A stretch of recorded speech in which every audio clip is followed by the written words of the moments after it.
Kumusta mga kanoise? Welcome back sa ating YouTube channel, Philippine Noises. So ngayong araw men, update naman tayo about naman ito sa bansang Pilipinas, or I think related siya sa politika. No? So ang video to ay mula kay Gazebo. So meron itong pamagat na ito ang tunay na dahilan kung bakit mahirap pa rin ang Pilipinas. So na-curious ako dito men, kasi syempre dito sa bansang Pilipinas din natin talaga is itong mahirap na bansa talaga yung pinaka-problema. No? So, yan yung panonoorin natin, men. Bibigyan natin ng reaction. So, bago natin simulan, Gazebo, supportahan nyo yan. Tapos, syempre, kung trip nyo ng mga ganitong reaction video, may kasama kayong manood, huwag nyo na rin kalimutang supportahan yung YouTube channel natin, Filipino IC. So, mga kanoysi, hindi na natin ito patatagalin pa. Simulan na natin. Baka agawin pa ng China. Ganun ba magat ng video ito? Ito ang tunay na dahilan kung bakit mahirap pa rin ang Pilipinas. Diyos ko, day. So sana masatisfy tayo sa sagot nito. Ano? So again, Gazebo, Filipino IC, like, comment, share, subscribe, start. Southeast Asia region. Ang rehiyong ito sa Asia. Start zero. Start zero. Ulit. Ito ang Southeast Asia region. Ang rehiyong ito sa Asia ay binubuo ng 11 bansa. Dito, matatagpuan mo ang isang bansa na itinuturing na isa sa pinakamayaman sa mundo at iyon ay ang Singapore. Ngunit sa rehiyon ding ito, makikita mo rin ang mga bansang nasa ibaba ng poverty line at itinuturing pa rin bilang mahihirap na bansa, at isa sa mga mahihirap na bansang ito ay ang Pilipinas. Aroy. Noong unang panahon, mas mayaman ang Pilipinas. Yan talaga yung sad reality. Mahirap talaga yung, hindi naman talaga siya totally It's just marami lang talaga yung mga Pilipinong mahirap. Or I don't know. Kaysa Singapore. Bagamat mahirap pa rin noon, ang bansang ito ay may potensyal na maging isa sa pinakamayaman, at maniwala ka sa akin kapag sinabi kong ang Pilipinas ay dapat maging mas mayamang bansa gaya ng Singapore ngayon. Ngunit, anong nangyari? Bakit nananatiling mahirap ang Pilipinas? Bakit? Ano nga ba ang mga tunay na dahilan kung bakit hindi ma-overcome ng bansang ito ang kahirapan? Bakit mayaman? Siyempre, kahit hindi pa naman siya nagsisimula, alam na natin na ang isa talaga sa rason kung bakit naghihirap ang Pilipinas is corruption. Diba? Kasi, mga politiko natin dito, mga nagpapalaki lang ng yaman. Ng Singapore kumpara sa Pilipinas kung pareho sila ng potensyal sa simula. Gazebo. Subscribe nyo yan, Gazebo. Well, para maunawaan natin ng mas mabuti ang paksang ito, mag-flashback muna tayo ng kaunti sa kasaysayan ng Pilipinas. Alam mo, may panahon kung saan ang Philippine peso ay halos katumbas ng US dollar. Sa ngayon, ang 1 US dollar ay katumbas ng 55 hanggang 58 Philippine pesos. Grabe. Pero alam mo ba, umabot na nga ata ng 60 or 59. Yun yung maximum ata. higit 60 years na ang nakalilipas, sa ilalim ng pamumuno ni Pangulong Diosdado Macapagal, ang exchange rate ng peso sa dollar ay 2-1. Ibig sabihin, ang 2 Philippine pesos ay katumbas ng 1 US dollar. Grabe, Ngunit, no? paano ito naging mahalaga? Well, you see, ang US dollar ay ang world currency. Ibig sabihin, ang currency na ito ang pamantayan kapag gusto mong makuha ang tunay na halaga ng bawat currency sa mundo. So, kung ang currency ng I think ang explanation din dati, kaya 2-1 is, yung 2 pesos kasi dati din is malaki din yung value niya. So I think consider din yun as, di ba yung piso is parang 50 din. Kung iano mo ba, like, for example, yung piso mo, pwede ka nang makabili ng bigas nun or something like that. Di ba? So parang ganun lang din. I think sim-sim nga lang din ng konti ha.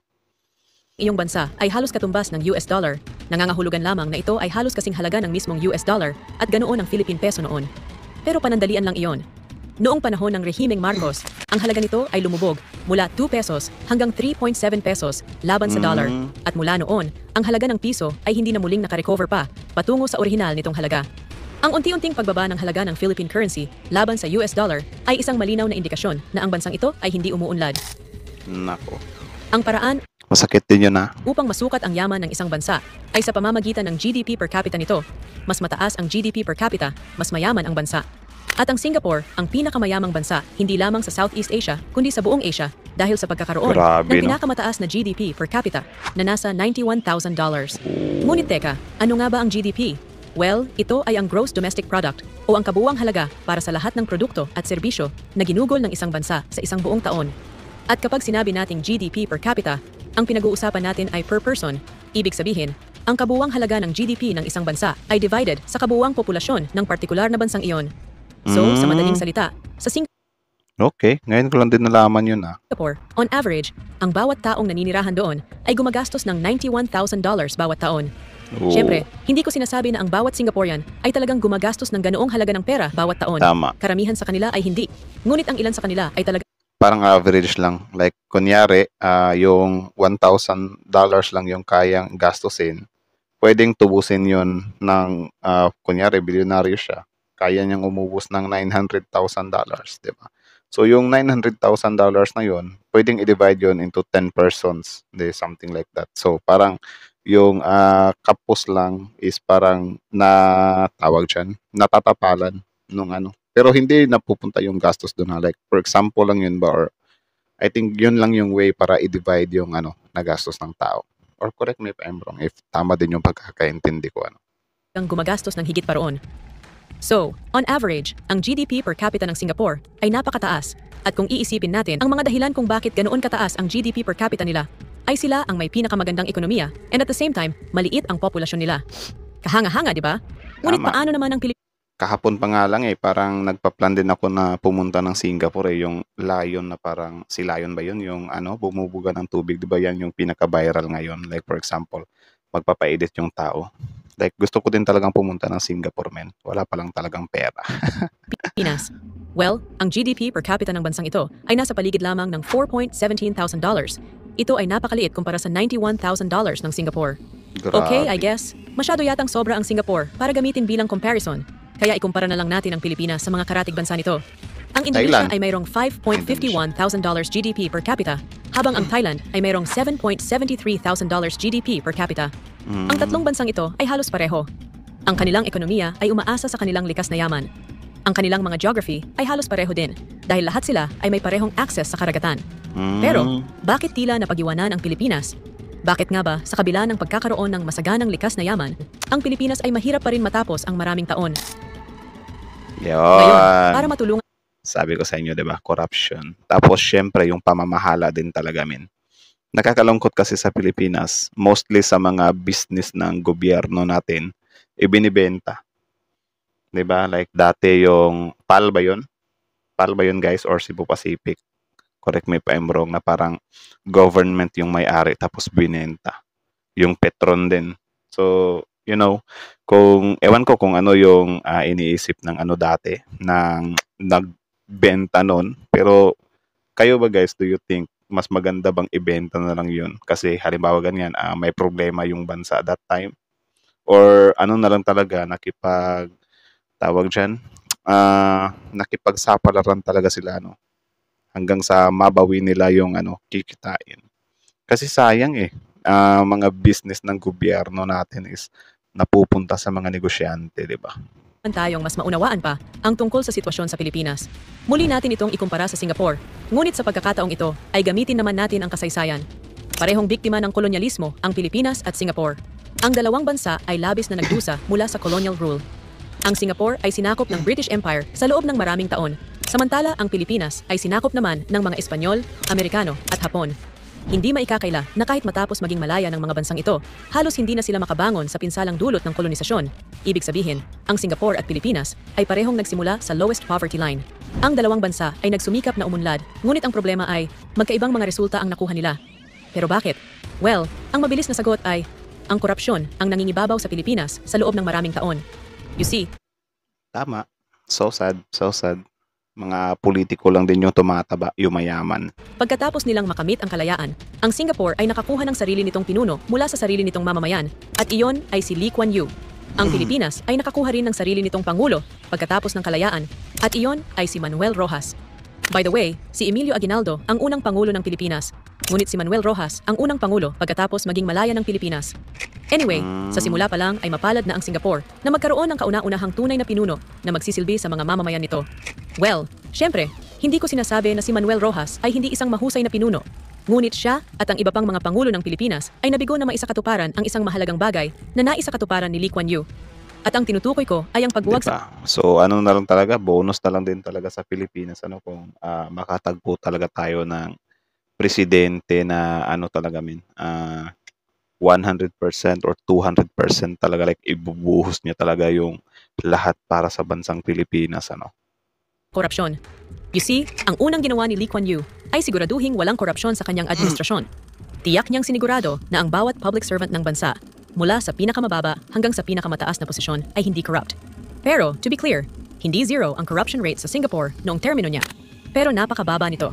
Hindi lang sa Asia, kundi sa lahat ng bansa sa mundo. Ang ginawa Grabe, niya no? ay itinatag niya ang CPIB o ang Corrupt Practices Investigation Bureau at ang tanging layunin ng ahensyang ito ay labanan ang korupsyon. At talagang epektibo ito.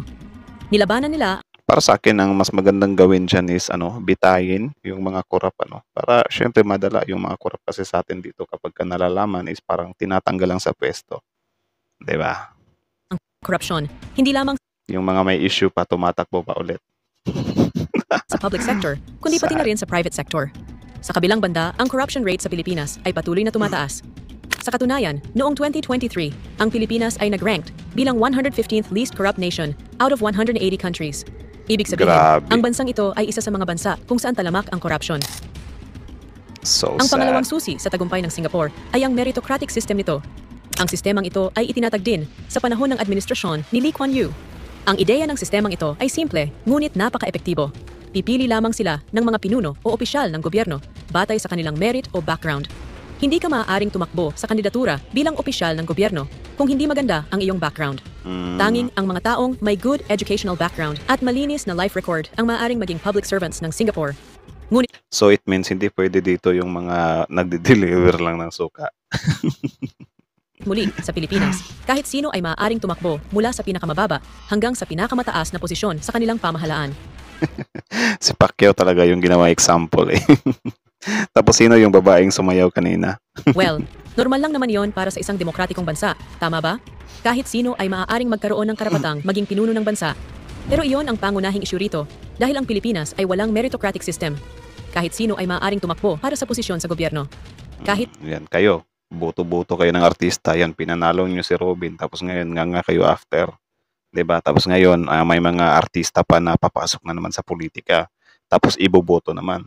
I think may kasalanan din kasi yung mga Pilipino dito eh. 'Di ba? Or I don't know if kailangan pa nilang i-educate pero nakakalungkot eh. Kasi kahit naman na tumakbo sila yung mga artistang yan or yung mga walang kwentang mga politikong yan. Kung hindi naman talaga siya iboboto ng tao is hindi naman siya mananalo talaga, 'di ba? Sa bansa kasi natin, kung sino yung may good vibes, pogi, sikat, or whatsoever, yun yung pinapanalo natin eh. Biruin nyo, yung isang tao may grabing mga issue dati, pero nung sumayaw lang, yun, panalo. 'Di ba? Madali kasing makalimot yung Pilipino, men. Ngayon naman, si Senator Bato, 'di ba dati, mga yan, walang paki yan sa, anong walang paki? Ano siya, parang, tinatag nga siya ng West Philippine Sea, 'di ba, na parang pro-China daw sila kasi something like that, kinokontra nila or iba yung pananaw nila sa usaping West Philippine Sea. Tapos ngayon naman, may naglabas ng statement si Bato na parang makikipagpatayan daw siya dyan sa West Philippine Sea. Tingnan nyo kung gaano kadali makalimot yung tao. Pwedeng sa sinabing yun ni Bato is may mahahatak siya doon. 'Di ba? Na grabe, gusto ko 'to makikipagpatayan to. So parang hindi na sila nagba-back history, or hindi na nila nire-review na ano nga ba yung ginagawa nito dati. More on lang na ito yung sinabi niya ngayon so ito yung paniniwalaan ko. So ganun tayo nakukuha ng mga politiko na ang mga taong hindi nakatapos ng kanilang pag-aaral ay maaaring tumakbo. Kahit na wala kang kredibilidad, maaari kang tumakbo. Rastaman. Kahit may record ka na ng corruption, pwede ka pa ring tumakbo. Nako, Well, dilema. hindi naman talaga ito problema kung iisipin mo.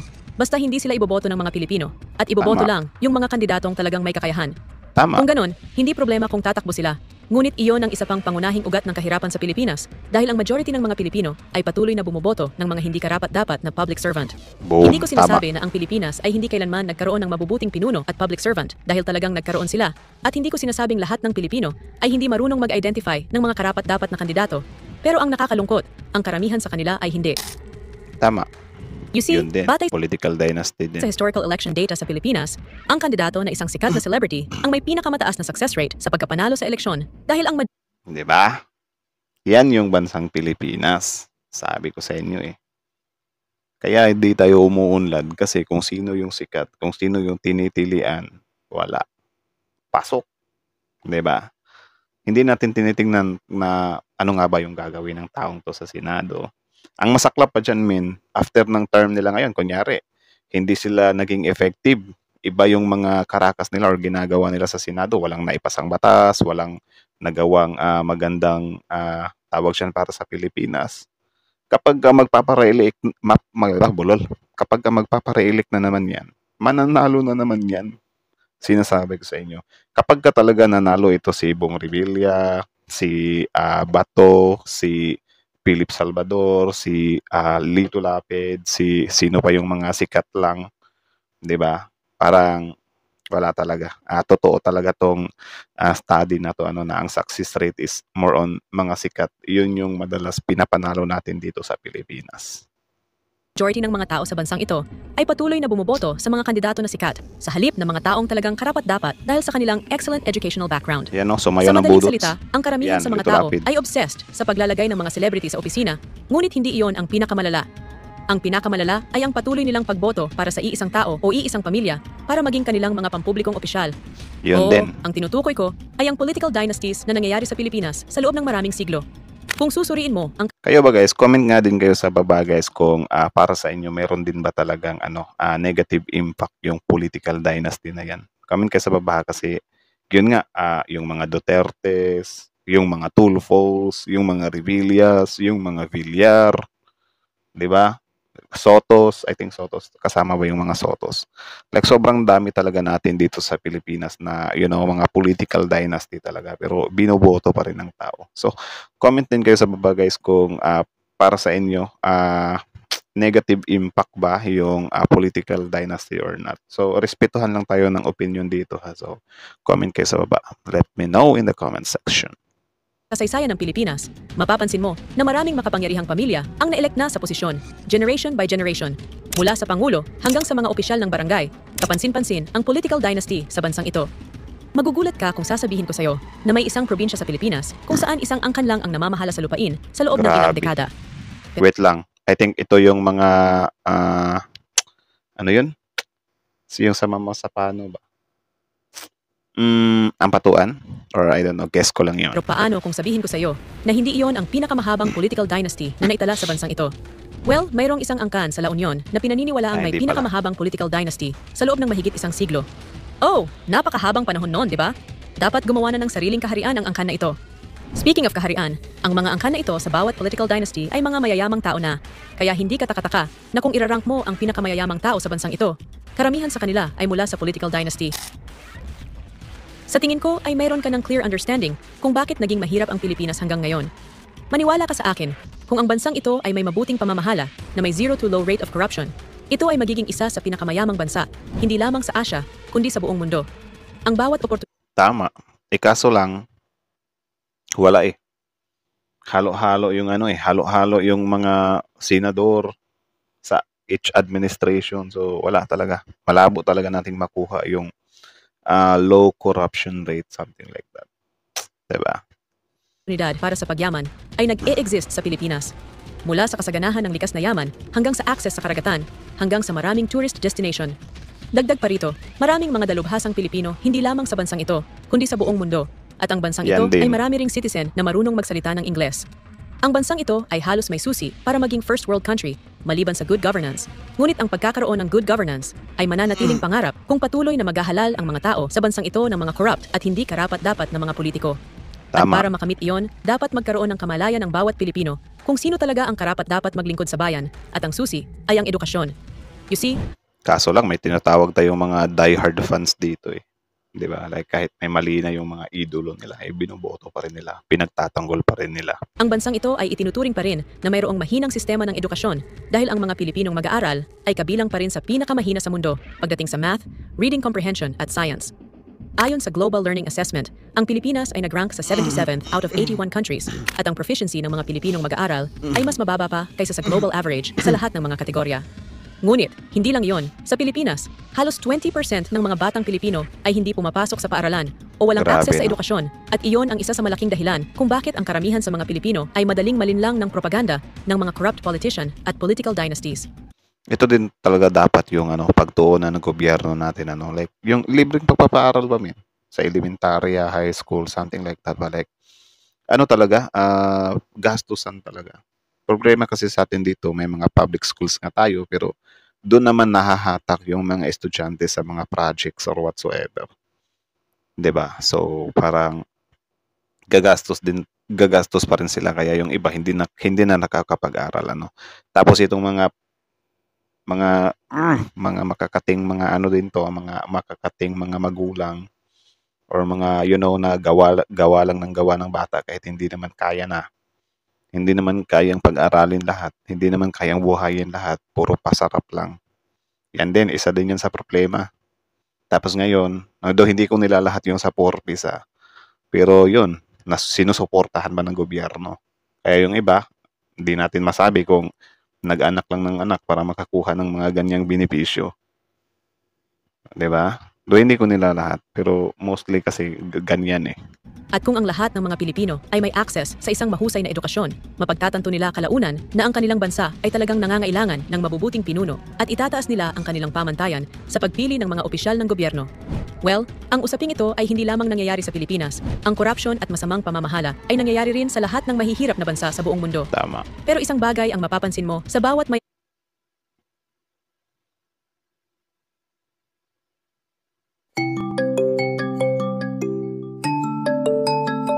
mas inuuna nila ng susunod na henerasyon Tumawag kaysa na sa si anumang bagay. Yami Wife. At kung gagawin din iyon ng Pilipinas, marahil balang araw, ang bansang ito ay magiging isa sa mga mayayamang bansa sa Southeast Asia. Ngayon, oras na para marinig ang boses mo katropa.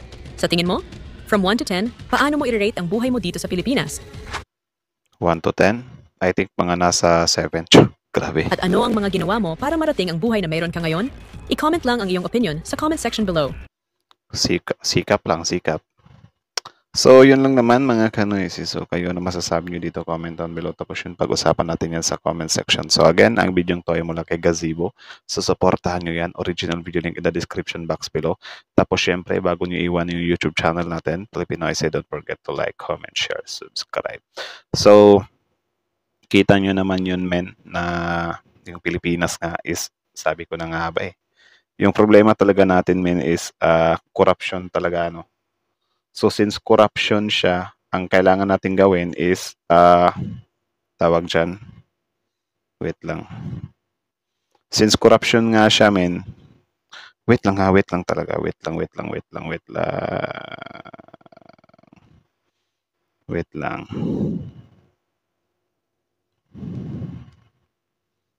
Tumawag yung ano natin eh, commander.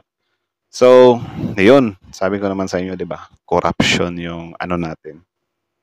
Problema ng bansa talaga. Tapos, syempre, yun nga yung mga politiko na binoboto natin. Di ba? Yung mga hindi karapat-dapat.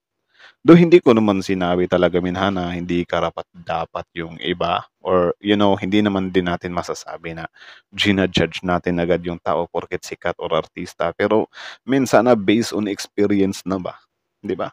Total, meron naman na tayong mga inihalal na mga sikat na mga artista or whatsoever. Pero nakita naman natin kung ano yung pinagagagawa nila sa posisyon, 'di ba? 'Di ba? Like, hindi naman sila fruitful talaga. Hindi naman sila totally nagfa-function talaga. So, something like that ba? Like, kita nyo naman, dati, nung nag-viral si Senator Lito Lapid, ano yung naka-caption doon? Himala. First time nagsalita, something like that. So, anong klaseng senador yung mga ganyang style man na parang, ano yun? Bakit nga ba minsan lang? Something like that ba?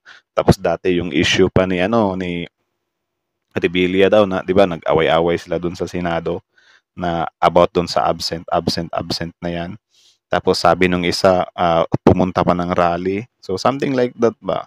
So kay Robin Padilla naman, kita naman natin kung gaano sila ka ewan ko kung pro-China ba.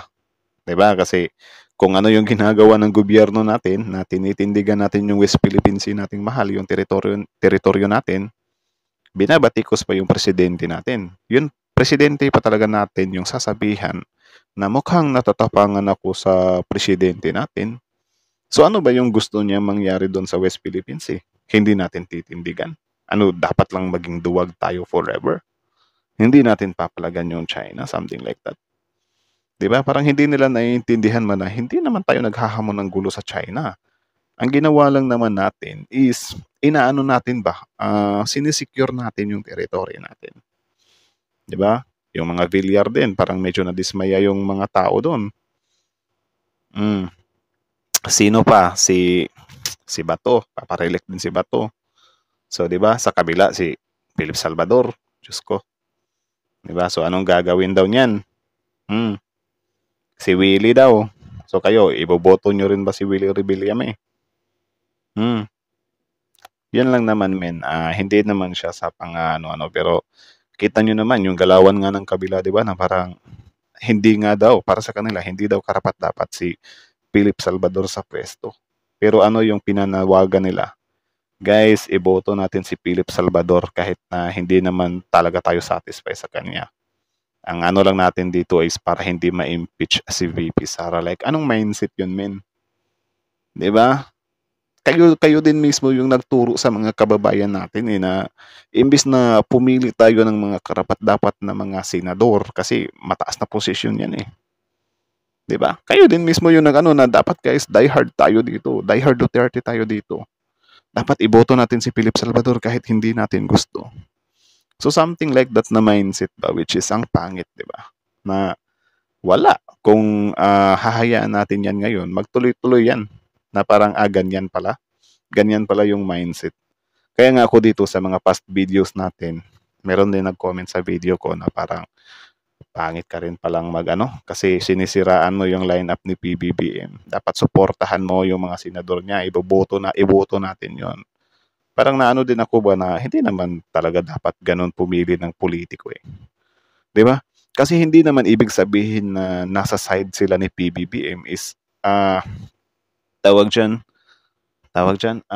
hindi naman porket nasa side sila ni PBBM is yung loyalty nila na kay PBBM na. Especially yung mga politiko guys na meron ng mga history na bumabalimbing talaga. 'Di ba? Hindi porket nasa side siya ngayon ni PBBM is after manalo niyan is nasa side pa rin yan ni PBBM. 'Di ba? Pwedeng maging problema pa yan. Kaya dapat tignan din natin yung side na wait, babalimbing ba tong politikong to? 'Di ba? May bayag ba to para umanib sa plano ng administrasyon ni PBBM ngayon? Dapat ganyan tayong pumili ba? Hindi yung pipili lang tayo ito yung ito yung sinabi ng administrasyon na ipiliin natin Sa kabila naman, ito yung sinabi ng mga Duterte na piliin natin Maka Duterte to Yung unity team nga nagkawatak-watak nga Yang mga senador pa kaya ni PBBM. 'Di ba? So hindi naman sa ginajudge ko kayo or sabi ko nga sa inyo, 'di ba? Nasa sa inyo na lang 'yan kung sino yung iboboto nyo. Basta ako, so opinion ko yun, hindi ko sinasiraan, hindi ko naman kayo pinipilit na huwag nyong iboto si ano, huwag nyong iboto si ano. Sinasabihan ko lang kayo na nasa sa inyo na lang yan kung iboboto nyo sila. 'Di ba? Kasi kayo lang naman may hawak ng marker, ng ballpen or whatsoever. Sa atin lang dito, dapat isipin natin ba or tansyahin natin yung mga politiko na iboboto natin kasi palapit na yung halalan, no?